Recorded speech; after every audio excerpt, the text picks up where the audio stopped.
бетарафӣ худ бешарафӣ аст. ҷавоне ки муосир аст дар ҷомеа бояд хизмати ӯ бояд некӯи ӯ барасад, аммо мебинем аз як назар ки онҳо бетараф. фаъоли ҷомеаи шаҳрвандӣ Файзуллоҷон Сафаровро бетарафии аксарият нисбат ба падидаҳои рӯзгор ташвиш медиҳад. бетарафӣ худ бешарафӣ аст. ҷавоне ки муосир аст дар ҷомеа бояд хизмати ӯ бояд некӯи ӯ барасад, аммо мебинем аз як назар ки онҳо бетараф ҳастанд, парво надоранд барои пешравии ҷомеа. Файзуллоҷон Сафаров фаъоли ҷомеаи шаҳрвандӣ, номзади илмҳои техникӣ, барномасоз ва муҳаққиқи илми физика, корманди Донишгоҳи Миллии Тоҷикистон, муаллифи барномаи илмии Зина ба Зина дар шабакаи YouTube ки дар доираи эълон гаштани 20 солаи омӯзиши илмҳои дақиқ, табиатшиносӣ ва риёзӣ роҳандозӣ гаштааст. Мақолаҳояш вобаста ба аҳамияти илмҳои дақиқ ва дарки худшиносии миллӣ дар матбуот ва сомонаҳои иҷтимоӣ пайваста нашр мегардад. Дар робита ба мавзӯи бетарафӣ бешарафист дар барномаи имрӯзаи мо ибрози назар доранд. бетараф нисбати падару модари худаш мешавад, бетараф ба зани фарзанди худ мешаванд, бетараф ба ватани модари худ мешаванд,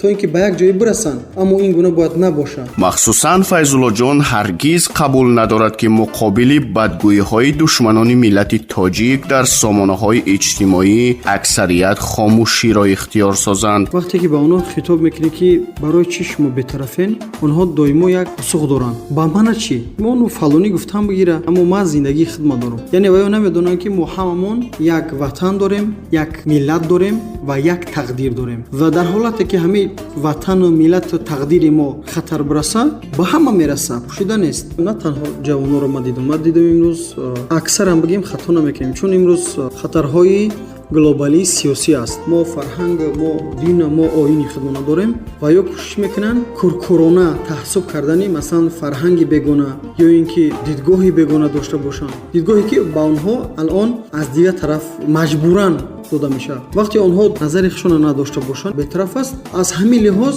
на танҳо барои худаш ва балки барои ҷомеаи мо хатар мебиёрад. имрӯз мебинем бисёр хати хабарҳо аст дар саҳифаҳои иҷтимоӣ. ҷавонҳо ки имрӯз доранд фаъоланд ку дар саҳифаҳои иҷтимоӣ, вақте мебинад ки як хатар аст, мега хай бигузор охӣ, аммо наменависамора ки мардум ба ҳамин гуна афрод аҳамият натиҳен, ҳамин гуна афродро маҳкум кунен. мебинӣ ки саропо туҳмат доранд, масалан сохтори мора, давлати мора, миллати мора саропо туҳмат доранд, назар мекунӣ, аммо бетараф мешавӣ, аммо дар натиҷа намедонанд ки ба худи онҳо мераса ҳамаи бадбахтӣ. мавриди зикр аст ки ҷурме шадидтар аз бетарафӣ вуҷуд дошта наметавонад. дар мо андешаи ғалате андар шинохти шаҳрвандони оддӣ дар масъалаи пешгирии ҷинояту ҷинояткорӣ бо ниҳодҳои дахлдор ҳамкорӣ мекардагӣ мавҷуд аст. аксарияти мардуми камфаҳм ин гурӯҳи шаҳрвандонро хабаркашу кимчи лақабҳои дигаре медиҳанд, дар ҳоле ки ҳар шаҳрванди соҳибшараф ҷиҳати маҳви падидаҳои номатлуби ҷомеа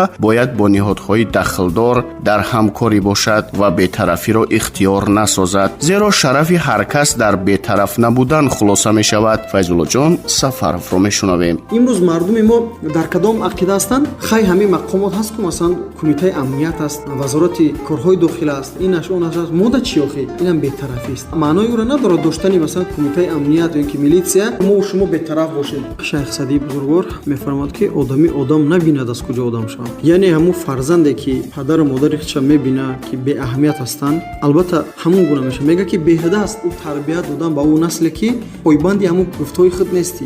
дар қавле ки мардум да ҳаст ку мега мулора гуфташа бику кардаша не. ин фалсафаи калон аст. имрӯз мо чӣ гуфтанем? яъне хитоб ба шунавандагони муҳтарам ин аст ки короре ки бикунем ки ба фоидаи на танҳо худи шумо бошад, балки ба фоидаи насли қавму ҷомеаи мо шумо бошад. ҳамин гуна мо метавонем ки баъд мардуман ки насли муосира ба як масъулият бетарафшона бартараф кунем. дигар ин ки имрӯзҳо душманони миллати тоҷик ва ба ном мухолифин ҳар тоҷикеро ки аъмоли нанговару муғризонаи онҳоро мазаммат намудаву бо нашри мақолаҳо дар васоити ахбори омма ва сомонаҳои иҷтимоӣ нафринашон мехонанд, аъзои фабрикаи ҷавоб эълонашон мекунанд. мутаассифона пеши ин номардҳо ҳифзи манофеи миллӣ хиёнат будааст. масалан мо дар давлати туркия будем, мо дидем ҳар як шаҳрвандаш аҳамият метиҳад. раҳ дар рафта истодааст, як чеки дар раҳ қалтидаги ҳамонро мегирад ку бартараф мекунад, яъне мепартояд дар ҷои нуқтаи ҳам патовгоҳ дар як истгоҳи истодагӣ бошанд. ҳамагон дар даст китоб доранд, мутолиа мекунанд, як газета мехонанд, аз ахборои умма огоҳ ҳастанд. маҳз ин ба иншон мерасонанд ки огоҳ бошедон ки ҳамкали хатар аст. ҳамин хатарҳоро мо бояд пешгирӣ кунем. фарҳанги исломӣ низ ҳар намояндаи онро водор мекунад ки нисбат ба тазодҳои рӯзгор бетараф набошанд. ҳадисест ки агар ҷурмеро дидӣ, ҳатман барои бартараф сохтани он кӯшиш кун. агар метавонӣ бо зурӣ, агар не ба зорӣ, ва агар ба ин ду нерӯ надорӣ, ба қалбат ҷурмашро маҳкум бикун. муҳим аз ҳама набояд нисбати ҳеҷ воқеаи муҳитат бетараф бошӣ.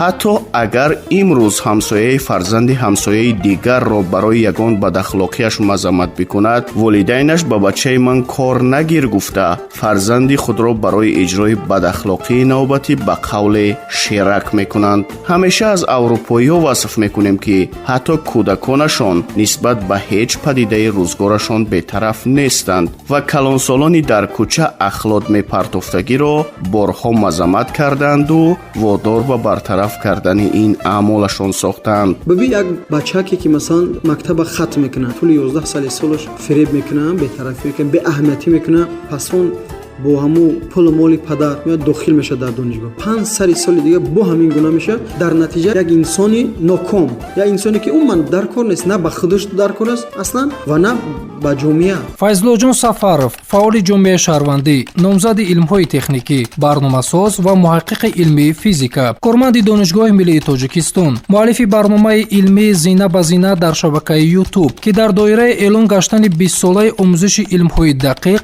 табиатшиносӣ ва риёзӣ роҳандозӣ гаштааст. мақолаҳояш вобаста ба аҳамияти илмҳои дақиқ ва дарки худшиносии миллӣ дар матбуот ва сомонаҳои иҷтимоӣ пайваста нашр мегардад. дар ҳақиқат шараф чизи таҷовузнопазир аст. баҳри ба даст овардани шараф ҳар яки мо бояд кӯшиш кунем ки бетараф набошем, зеро бетарафӣ бешарафист.